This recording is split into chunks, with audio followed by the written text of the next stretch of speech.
আটার তৈরি মুগ ডালের লাচ্ছা পরোটা। মৌরি, সামান্য নুন আর ঘি দিয়ে ভালো করে ময়াম দিয়ে মেখে নিলাম।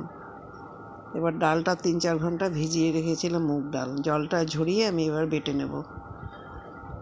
এর মধ্যে আদা কাঁচা লঙ্কা দিয়েও বাটা যায়, আমি এমনি প্লেন বেটে নিলাম। একটু ঘি দিয়ে ভালো করে নেড়েচেড়ে নিয়ে এবার আদা আর কাঁচা লঙ্কা বাটা, নুন আর মিষ্টি দিয়ে ভালো করে নেড়ে একদম লো ফ্লেমে ভালো করে মেলে দিলাম। মৌরি দিয়ে দিলাম নামানোর আগে। এবার দেখো বড় করে বেলে নিলাম, নিয়ে একটু ঘি ব্রাশ করে দিয়ে উপর দিয়ে ডালের এই ঝরঝরে কিন্তু করতে হবে এই পুরটা, এটাতে বেশি জল দেওয়া চলবে না। তারপরে ভালো করে পেঁচিয়ে নিয়ে আবার ছানা জিলাপির মতন করে আবার পেঁচিয়ে নিলাম, নিয়ে এবার ভালো করে বেলে নিচ্ছি। ঘি দিয়ে আমি ভেজে নেব লাচ্ছা পরোটা মুগ মৌরির। এই দেখো আবার একটু ঘি লাগিয়ে নিলাম। এর বেলাটাই হলো আসল।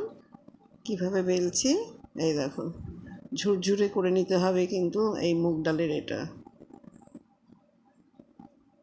এই দেখো পুরো পেঁচিয়ে দিচ্ছি পাটির মতন করে, এই যে। তারপরে আবার এরকম করে করে ভেজে নিলেই তৈরি হয়ে যাবে মুগ মৌরির লাচ্ছা পরোটা। একবার এইভাবে বানিয়ে খাও, খুবই ভালো লাগবে। ঘি দিয়ে ভেজে নিচ্ছি, সামান্য সামান্য ঘি ব্রাশ করে ভেজে নিলাম।